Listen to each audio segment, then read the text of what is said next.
Hello everyone and welcome back to my channel. Today I'm going to share with you how to make bistec a la mexicana.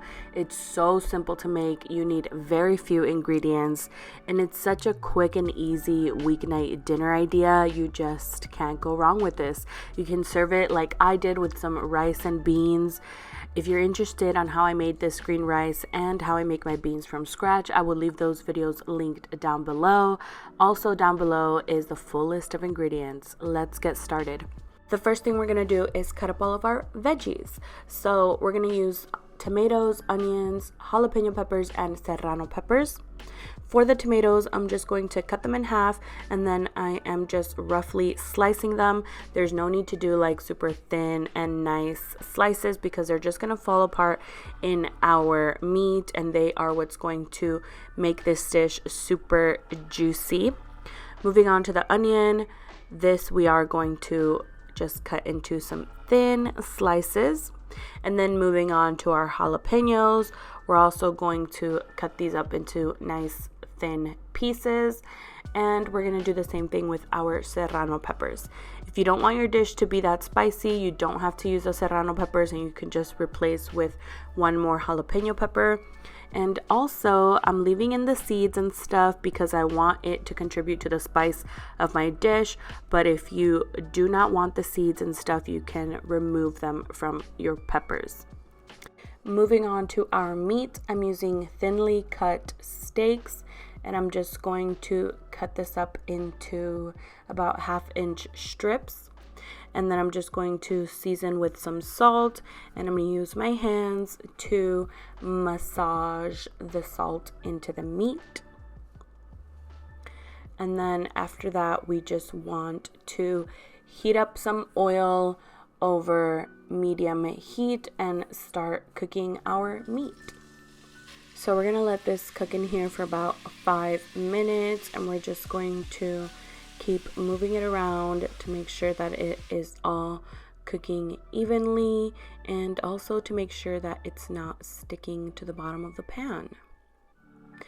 After about 5 minutes, we're going to add our garlic and I'm just going to mince it in my garlic press and then we're going to give that a good stir to incorporate it.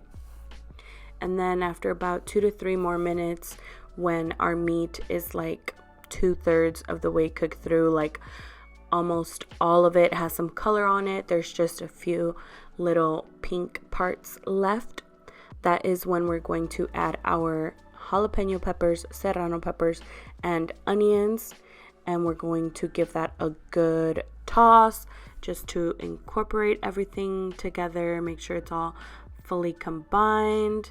And then we're going to put a lid on this and we're going to let this cook for about 5 minutes. My heat is still at medium, by the way. After those 5 minutes, now we're going to add our tomatoes. And I'm just going to give this a light stir. I'm not trying to like incorporate the tomatoes, just kind of have them settle into the pan. Then we're going to put the lid on this and we're going to let this cook for about another 5 minutes. And after those 5 minutes, then we're really going to stir the tomatoes in. As you can see, they are softer now. They're kind of starting to fall apart. We're going to stir them in really well. Give this a good toss. And then I like to taste my broth before I season, just so I can kind of gauge how much seasoning it needs. So I added 2 heaping teaspoons of chicken bouillon, but if you don't want to use chicken bouillon, you can use just salt if you prefer, or you can use like veggie bouillon or beef bouillon. Whatever you want to season with, it's going to turn out great. Once our meat starts to bubble, we're going to put a lid on this and we're going to let this simmer for about 10 to 15 minutes. And then you're all done. Wasn't that so easy? The meat should be super tender and super juicy. And the caldito is so flavorful.